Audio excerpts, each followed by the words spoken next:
Sejam muito bem-vindos a mais um programa Triciatados. Agradeço a audiência todos os dias, de segunda a sexta, às 19 horas, aqui no horário nobre da Record News Manaus, canal 27.1 na TV aberta, 78 na TV fechada, e a qualquer hora do dia ou da noite no YouTube, canal Programa Triciatados. O programa de hoje não podia estar melhor. Sabe quem a gente está recebendo aqui? Ele, o nosso queridíssimo Arthur Virgílio do Carmo Ribeiro Neto. Oh, que bom que eu dizia a ela que eu a vi criança. É verdade. Eu tinha um carinho muito grande por ela. Ela é filha de um amigo irmão meu. É verdade. É sobrinha de amigos e irmãos meus. É verdade. Nós, uma família, foram unidas desde sempre, desde muito tempo. Eu gosto muito dela.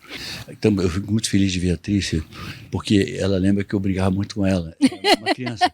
E eu sempre dizia uma coisa engraçada de rir, e eu gosto muito do pai dela, de todo mundo, da mãe, de todo mundo. Eu queria dizer uma coisa para vocês. Essa história de você não investir no ensino público é complicada, porque primeiro dá a impressão de que tem brasileiros de segunda classe e brasileiros de primeira classe. Então, na época que eu fazia ensino público aqui, que eu estudava lá, engraçado, as escolas privadas eram reconhecidas como aquelas onde quem não conseguia passar no nosso curso público ia para elas. Como a universidade pública é hoje, né? Aliás, para quem não sabe, a gente tem a felicidade de ter o nosso campus universitário da Universidade Federal do Amazonas por uma propositura do seu pai, né? É verdade. Como é que você saiu daqui, né, para ir estudar no Rio de Janeiro? Porque já tinha vontade de ser diplomata? Não, eu não pensava nem nisso. Eu estava pensando assim em fazer um bom curso, né? A minha escola era muito boa. A ditadura fechou a escola. Fechou a escola. Então, sabe por quê? Porque nos ensinavam russo lá. E não é que ela fosse comunista, como a Rússia era. É que ela entendia que tinha duas potências, Estados Unidos, e na polarização militar e até econômica, vinha a União das Repúblicas Socialistas Soviéticas. Sim. Então ela ensinava o curso, quer dizer, aluno meu que aprender, que já sabe inglês, mas aquele aluno meu que aprender russo, está empregado pro resto da vida. Agora acontece que eu custei a gostar dos colegas, porque quando eu falava, aluno novo, levantava minha mão, assim, de onde? Eu falei, do Amazonas, Instituto de Educação do Amazonas. Aí o pessoal começava a rir. Eu fui aguentando aquela coisa toda. Meu pai chegou e disse, você não está bem, né? Eu disse, não estou, pai. Ele falou assim, vai ficar. Aí me levou para uma academia, não tinha jiu-jitsu naquela altura, a não ser o que eu fui descobrir. Comecei a fazer judô. Mesmo não sendo a minha melhor coisa, o que eu mais gostasse, o judô, tinha pessoas lá que já tinham passado pela mão do Hélio Gracie. Me ensinaram muito, foi o início de jiu-jitsu que eu tive. Aí, um belo dia, o homem que era o líder da baderna na escola, se dizia uma figura muito forte, não sei o quê, eu estava saindo com calma, ele esbarrou, ele tinha maneira de falar como se estivesse dando ordem, sabe? Sim. Ele bateu numa senhora de costa e falou, tua velha, filha disso, não sei o quê, na frente, sabe? Falei para ele, pede desculpas a ela. Aí ele disse, olha o Amazonas aí. Meu nome não é Amazonas, é Arthur. Eu sou do Amazonas, orgulho. Eu sei que ele avançou para mim. Eu passei a perna dele, caiu, eu montei nele, fez assim, mas exatamente peguei esse braço dele, armlock nele. Aí eu disse, agora pede. Vai quebrar meu braço. Eu digo, claro que pode. Se eu quiser, quebra. Eu tô querendo te dar uma chance. Pede desculpas a ela, cara. Vai ter que respeitar agora.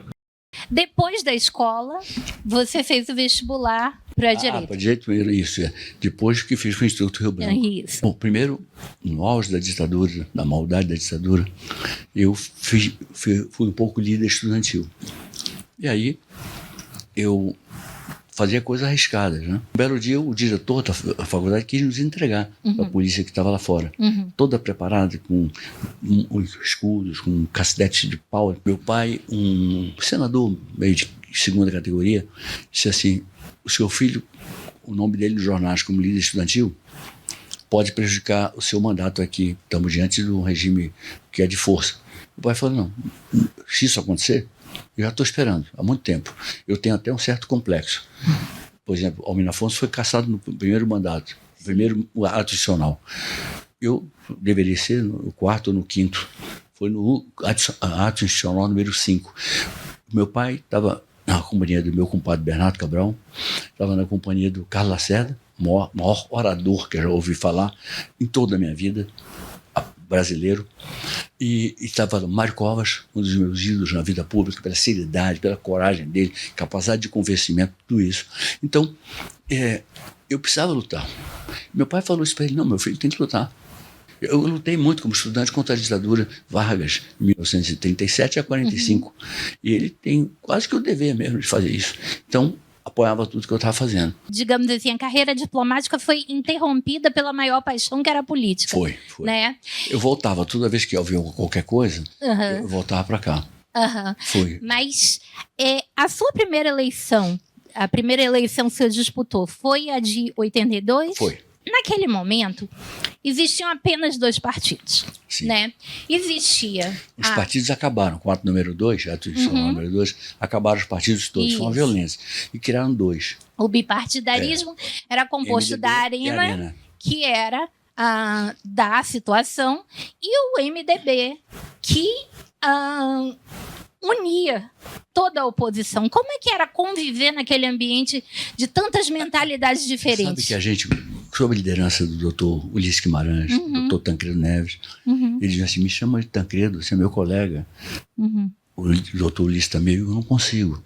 Eu consigo chamar o Mário Covas, porque não que ele tenha menos valor, mas porque nós temos uma intimidade assim mais forte. Que mais jovem também. Mais jovem também, é um moço, embora bem mais velho que eu. E o Mário é uma pessoa fantástica. Encontrei pessoas fantásticas na minha vida, porque se João Goulart tivesse caído, ministro da Justiça seria meu pai. Então, meu pai era líder do governo no Senado. O então, seu pai também era líder do governo no Senado. Quer dizer, você repetiu o feito do seu pai décadas depois. Uma coisa, a única diferença assim é que, por exemplo, eu tive muito apoio do presidente Fernando Henrique. Eu tenho muito orgulho de ter trabalhado com ele. Sem dúvida. Ele era disparadamente o mais culto presidente que o Brasil já teve. E durante os 8 anos dele, ele era mais culto que todo mundo. A verdade é que, vamos combinar, sangue de índio é forte, né? É verdade. Quando a gente se mete a fazer alguma coisa, a gente consegue ser melhor que todo mundo. Como é que foi essa primeira legislatura? Olha só, Trícia, eu fui um dos primeiros a falar. Meu pai falou: se inscreva de madrugada, se for o caso, mas seja um dos primeiros oradores. O dia deu os dias, quem pensa vai ficar fazendo uma espécie de vistoria em quem está entrando e comparando com quem está aqui. Eu comecei a palavra, enfim, e aí eu fiz uma denúncia contra a Volkswagen, que com o dinheiro do imposto de renda da gente, ela estava desmatando desbragadamente o Pará. Para hoje, a floresta viva no Pará, a floresta antiga, a natural, ela está eu acredito que não passa de 38%. Aqui nós temos em torno de 90, 91, 90, a nossa 80, cobertura 90, vegetal, para quem está nos assistindo de fora do Amazonas, entenda, nós temos 90% da nossa cobertura vegetal preservada, ao contrário do Pará, que infelizmente... optou pela pata do boi, que não é da floresta amazônica, é isso, né? Agora, eu fico assim, sabe, impressionado, porque meu pai me disse algumas coisas. A parte, você concede, claro, mas se você está falando alguma coisa que não te agrada, assim, interrompe ele, faz umas coisas, procura tirar o sujeito do sério. Aí falou assim: olhe não só para quem está te aparteando, olhe assim, o plenário todo, para você saber o que as pessoas estão sentindo. Eu comecei a falar, e aí estava indo bem, e o líder, depois foi meu companheiro, mas o líder que a ditadura tinha no Congresso era o Marquesan, Nelson Marquesan. E o vice-líder dele era o Andrade Neto, outra pessoa também muito inteligente. Então eles mandaram o Siqueira Campos, um deputado de muitos mandatos, me apartear. Aí eu disse: pô, não, você tem a palavra. Ele disse assim: Vossa Excelência é um grande orador. Não posso esconder isso. Bom, eu estou mal iniciando aqui, eu estou estreando na tribuna. Ele disse: mas é um grande orador. Fui para o Jornal Nacional. Novato estreia muito bem. Depois dos comerciais. Tudo que é jornal do dia seguinte, os principais jornais do país, colocaram. E as revistas também, né? Aí vem tudo. Né? Puxou o pai, tem coragem, fala bem, explica bem e tudo mais. Aí eu comecei. Eu me senti no segundo discurso uma pessoa completamente madura ali, a sabe? vontade naquele ambiente, né? Na sua vocação. Depois dessa primeira legislatura, né, o senhor foi eleito deputado federal novamente e aí foi prefeito pela primeira vez. Foi isso mesmo. Gilberto Mestrinho era considerado inderrotável e ele já sabendo que iria se eleger e as pessoas incrédulas, né, dizendo, imagina como que alguém vai derrotar Gilberto Mestrinho. É verdade. E aí, no começo nem eu acreditava. E ele era uma pessoa que meu pai adorava, eu também gostava dele. Fiz um bom trabalho com ele, me ajudou muito. E assim ele... como o amazonino. Foi prefeito, ele governador, trabalhando muito bem, em harmonia. A gente brigava muito, talvez os dois somos escorpiões, né? De escorpião. Aí, vocês tinham a data de aniversário? Quando a gente estava bem, ele me ligava dia 15, eu ligava para ele dia 16. Quando ele ficava de mal, nem eu ligava para o outro, né?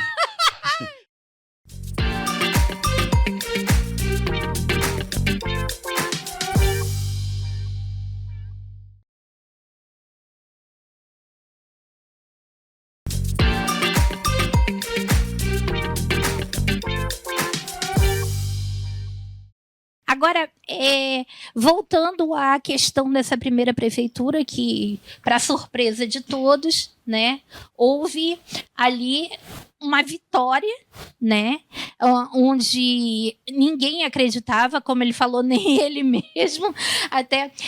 E já no primeiro dia da prefeitura, já veio ali a determinação com relação ao lixo, né? Na noite da prefeitura, eu trabalhei como prefeito. Na noite que eu recebi eu já vou o resultado. Eu já vou falar nisso. Tenente Fernando, o ajudante de ordens, né, dizia que você acabava em pé igual vela. É um grande irmão. Por quê?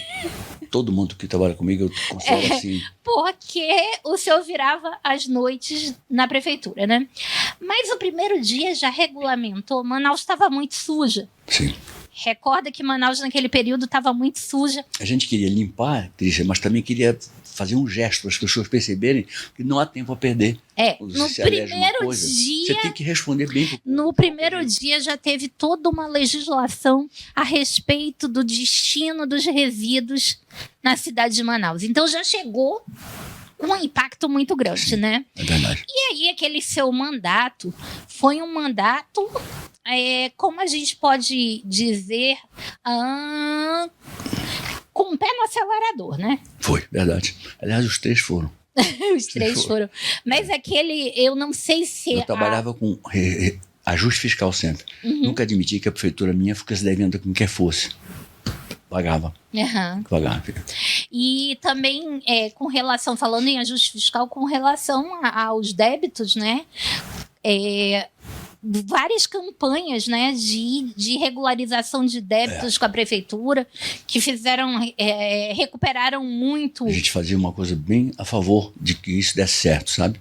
Os grandes parceiros naquela época foram quem? Mário Frota, Félix Valois. Félix Valois é um querido irmão, o Mário Frota também. Eu queria até falar uma coisa, o Valois,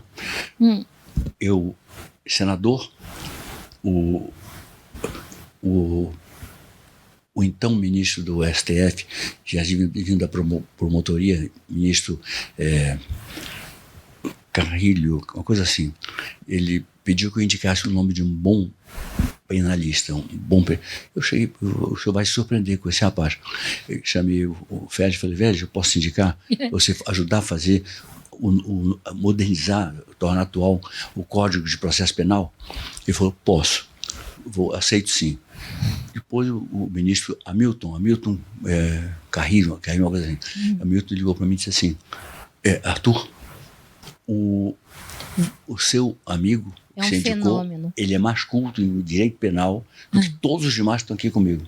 Realmente, o Valois é um fenômeno, né? É um fenômeno. E outra coisa, o Mário Frota, eu acho que o pessoal esquece muito dele, sabe? O Mário Frota lutou comigo contra a ditadura. Sim. Deputados juntos ali. É outra pessoa que não se faz, não se dá o valor que merece, né? As pessoas esquecem. Eu escrevi até um artigo sobre ele, coloquei na minha rede, que eu digo, Mário, andar juntos, porque você é uma pessoa que não pode deixar de saber do teu passado. Você, se elegeu deputado federal, foi uma pessoa que desde o início foi coerente na luta contra o regime autoritário. Ele foi o quê? 4 vezes deputado federal? Acho que foi 4 vezes, acho que foi. Acho que foram 4 mandatos. E todos bons. Muito bons, né? Depois da prefeitura veio o Senado, né? Veio o Senado. E o Senado foi, imagino assim, o teu momento de ouro a nível não só nacional, mas também mundial, né? É verdade. Chegou a estar na mídia mundial, chegou a ter frases na imprensa mundial. Sim. Quais são os momentos inesquecíveis do período de Senado? Por exemplo, o primeiro discurso que eu fiz, eu já era uma pessoa super querida pela imprensa, de modo geral. A imprensa tem, assim, um carinho e sim, eu senti coloca... Senti assim, quando a gente conversa com grandes repórteres, grandes jornalistas brasileiros, quando você fala em Amazonas, eles falam em Arthur Virgílio. É verdade. E sabe que, voltando ao Mário Frota rapidamente, o Mário, fizemos uma viagem ao Chile, uns 8 deputados federais, porque tinha uma ditadura lá. A ditadura do Pinochet. É. Aí nós fomos, tinha 2 pessoas já falecidas, Chico Pinto, grande homem na luta contra a ditadura, mas nem sempre prudente. E o outro era o Chico Pinto e o João Cunha. O João Cunha é uma pessoa que tinha... No conteúdo, ele era menos do que o que ele era falando, assim, uma voz bonita, uma postura de orador, tudo isso. Aí, nós fomos lá ver que tinha um departamento lá de direitos de defesa dos direitos humanos, enfim. Fomos no Chile, em plena ditadura. Nós tínhamos que nos portar com cuidado ali, né? Então fomos, aprendemos, muito bem, obrigado, foi uma bela experiência para nós, não sei o quê. Quando descemos, o Chico Pinto e o nome dele, o João Cunha, eles vinham debochando do Pinochet. Eu cheguei perto deles assim e falei: ô João, Chico, esse pessoal aqui não está levando a gente por cortesia, não. Aqui, aposto, o que você quiser, eles são da polícia política. Estão aqui para ouvir o que você está falando. A gente pode sofrer uma violência aqui. Aí foi. Pegamos 3 carros. Eu disse: por favor, não pensem que são motoristas quaisquer, que estejam, porventura, contrários à ditadura do Pinochet. São empregados do Pinochet. Ou seja, vamos ter calma, pelo amor de Deus, quando chegar lá no Brasil. Você fala o que você quiser, mas aqui, pronto, basta a gente saber que não é séria a política de direitos humanos da ditadura do Pinochet. Nenhuma ditadura é séria, todas são corruptas, então tem que ter democracia, porque a democracia é o único caminho que pode viabilizar, se o país for competente e dirigido por gente competente, viabilizar um efetivo crescimento econômico, a ponto de o Brasil virar um país considerado desenvolvido. Estamos ainda longe disso. E olhe que não é pouca força que nós fizemos para acordar o gigante. O gigante continua adormecido. E berço esplêndido, né? Agora, um momento também importantíssimo na sua vida foi ser ministro-chefe do governo Fernando Henrique Cardoso. Da Secretaria-Geral do presidente Fernando Henrique. Foi uma honra, assim, que foi muito grande. Ele fez algumas coisas por mim, assim, que eu não posso esquecer, sabe? Eu não diria que ele fez pelo senhor. Eu diria que vocês fizeram juntos, porque vocês trabalharam muito juntos, porque a sua figura era uma unanimidade no Congresso e ele era um grande gestor. Então, eu acho que vocês trabalharam muito bem juntos. Ele me surpreendeu um pouco e mexeu na minha biografia, sabe? Porque, por exemplo, eu líder do governo dele na Câmara dos Deputados, era um líder aguerrido, eu tinha consciência do que eu estava falando, do que eu estava pensando, dizendo. Ele chamou os deputados e, com muita delicadeza, disse que tudo que saísse da minha boca para eles, era ele que tinha me autorizado a fazer. Aí eu virei uma espécie de líder dos líderes, entendeu? O Senado. O senador me chamou e disse: queria, Arthur, que você, quando necessário, desse a opinião minha para os senadores, líderes dos partidos que nos apoiam. E tá bem. Aí eu virei líder dos senadores sem ser senador, era deputado. Quer dizer, então ele mexeu muito comigo. Quando me chamou, mas na verdade, ali já era uma prévia para o seu mandato de senador, que foi brilhante, né? Vamos e convenhamos, qualquer pessoa no Brasil conhece o seu mandato de senador. Alguns não conhecem de prefeito, alguns não conhecem, talvez, muitas coisas dos primeiros mandatos de deputado, mas os mandatos de... muito deputado que eu fui, sabia? Mas o mandato de senador, que foi mais recente, do momento que já existia internet, já existia uma mídia mais acessível a todo o povo, as pessoas realmente se recordam, né? Recordam dos seus feitos, recordam... Me conta, como foi deixar de senador para voltar à prefeitura? Foi assim, uma eleição que eu não considero muito honesta, eu perdi por 2%, é uma coisa boba assim, mas muito bem. Eu tenho a política no meu sangue, e política séria, não faço brincadeira com política, enfim. Então, voltando aqui ao presidente Fernando Henrique, ele me deu mexeu muito na minha biografia.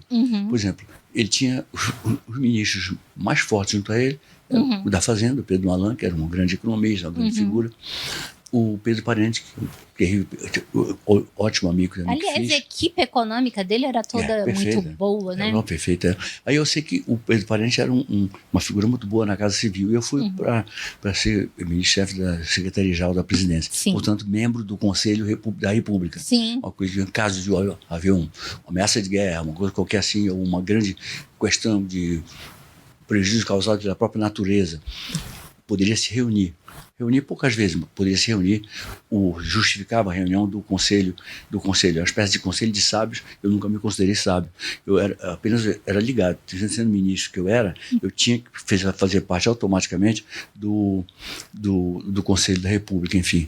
Então ele mexeu muito nisso, e por outro lado, eu via nele uma pessoa que estava na frente. Uma vez uma figura que era muito amigo do meu pai, foi ministro também, foi o único antropólogo que foi senador, fez uma universidade, a Universidade de Brasília, tinha uma fama enorme e foi senador eleito pelo estado do Rio de Janeiro. Chamava-se Darcy Ribeiro. Darcy era uma figura, falava o que queria, não importa se você quisesse ouvir ou não e tudo. Aí ele estava num congresso de antropólogos, e de repente chamaram para ele ir aquele local onde estavam as pessoas que falavam, né? Aí ele chegou lá, eu não acho que eu mereço. Não, você foi isso, ninguém outro foi no mundo o que ele foi. Então, muito bem, as pessoas eram boas, eu cheguei muito assim, muito preparado assim por elas. Bernardo, Almino, meu pai, o que fazer, como é que era a Câmara, eu não fiquei um mês vendo onde é que tinha um banheiro tal, não, eu fui sempre... Já foi combativo desde o primeiro dia. No primeiro discurso lá, no Senado, eu redi uma cartilha bem clara. Eu disse, olha, eu estou aqui para ser um bom colega de todos, eu prego amizade, não as coisas pequenas, picuinha para cá, picuinha para lá, isso não é comigo.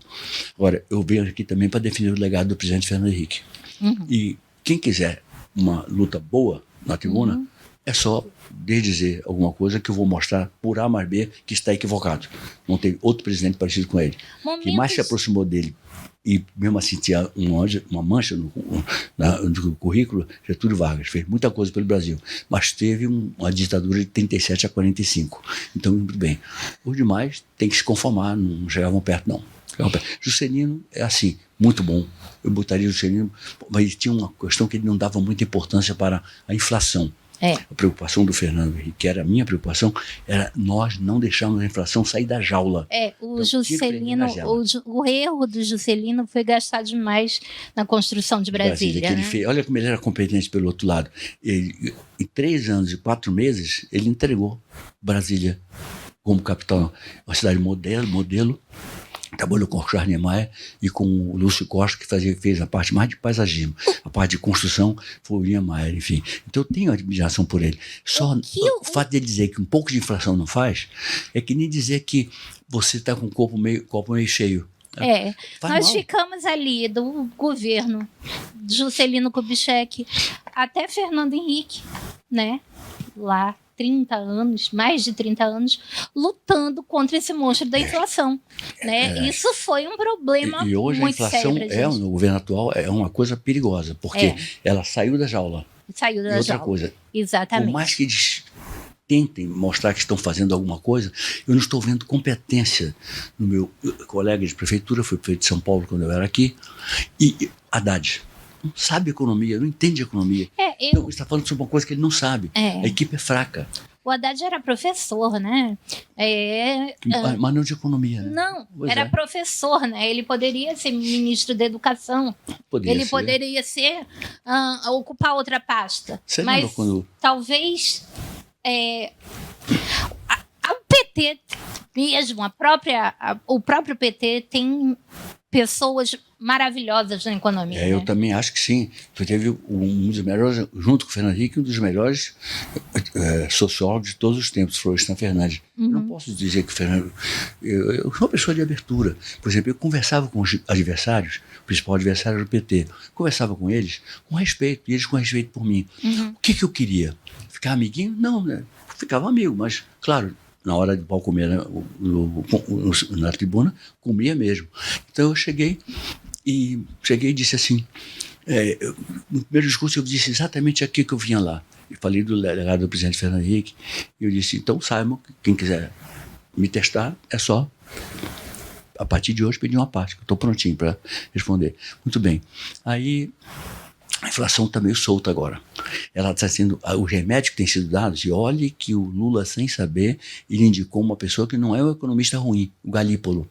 Ele está arrependido, achando que o Galípolo o traiu, porque o Galípolo insiste em dizer que é péssimo ter juros altos, mas baixando os juros na hora errada, como fez a presidente Dilma Rousseff, depois tem que passar pela humilhação de aumentar os juros outra vez. Então tem que haver outras medidas que são previstas pela teoria econômica, que é exatamente amarrar a inflação. Mas, senador, nós conseguimos isso. Antes da gente voltar para o governo atual, eu gostaria que o senhor pensasse assim, os seus melhores momentos durante o período de senador e de ministro. Assim, como senador, eu fui líder, né?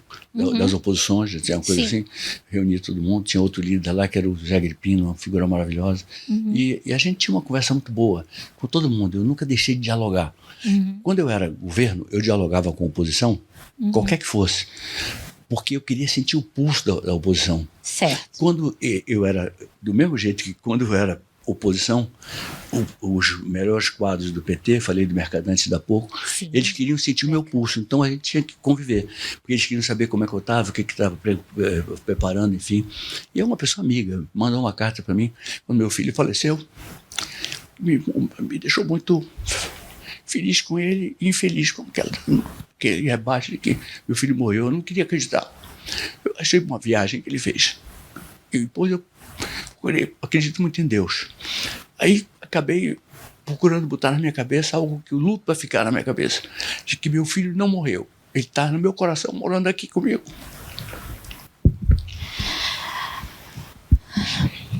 Eu agradeço a audiência de vocês e a gente volta num próximo programa.